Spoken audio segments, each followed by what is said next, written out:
More and more corporations these days are pulling our credit reports. Whether you want to go buy a cell phone, a new couch, whatever it is, your credit report is likely getting pulled from that company. The only thing the company has to do is get your permission before they pull that credit report, because if they don't, they could find themselves in a lot of hot water, and that's actually what's happening now with Verizon.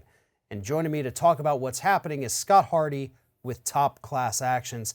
Scott, we have hit on some stories similar to this in the past about a company pulling somebody's credit report. They did not give them permission to do so.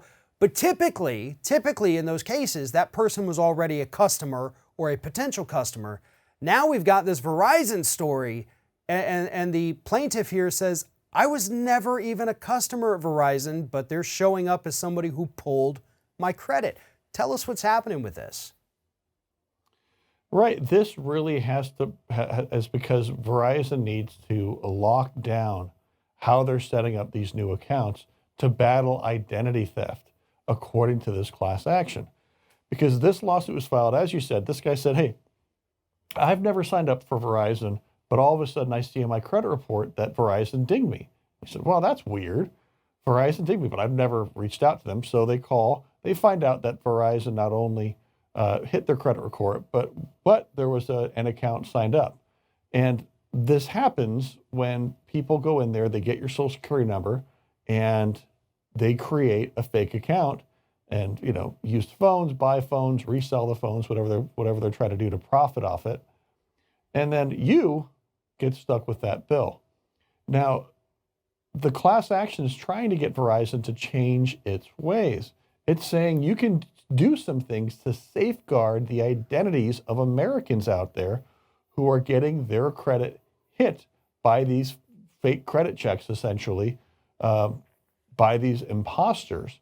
You could do things like ask for an ID. If you do that, that's going to be, it's going to cut down on the number of these false accounts. And that's what this class action is trying to do. It's trying to save Americans' credits from being hit, because every time your credit gets hit, it drops a few points. And then, of course, that larger hit, when that person defaults on that debt, will also come after you. So this is a bit of a double whammy here, I guess, for the plaintiff and for the class in general, because I know there's more people that have had this happen to them.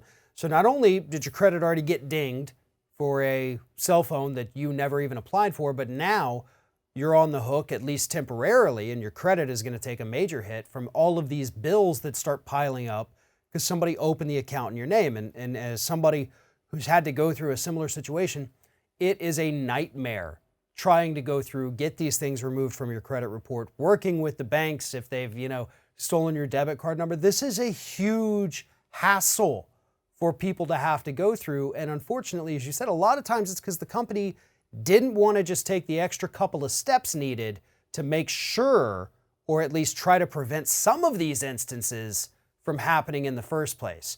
And, the company, Verizon, they're not the ones that have to go through and make these phone calls. They don't have to go and show up at the bank with all their documents and get on the phone with these credit monitoring agencies and try to get these things removed. They go on with their lives. It's the consumer that is now put through hours upon hours of extra work because somebody else screwed up. Exactly. It's you and me who are sitting there going, why do I have this $2,000 credit, bill now from Verizon, or $3,000 or $4,000 if they're buying these phones that are $1,000 each? Why am I getting stuck with it? When, according to this class action, Verizon should be able to put in some better safeguards to make sure that people aren't walking in there and just giving a random social security number out and stealing someone's ID. We want to feel protected. We want to make sure that we're taken care of.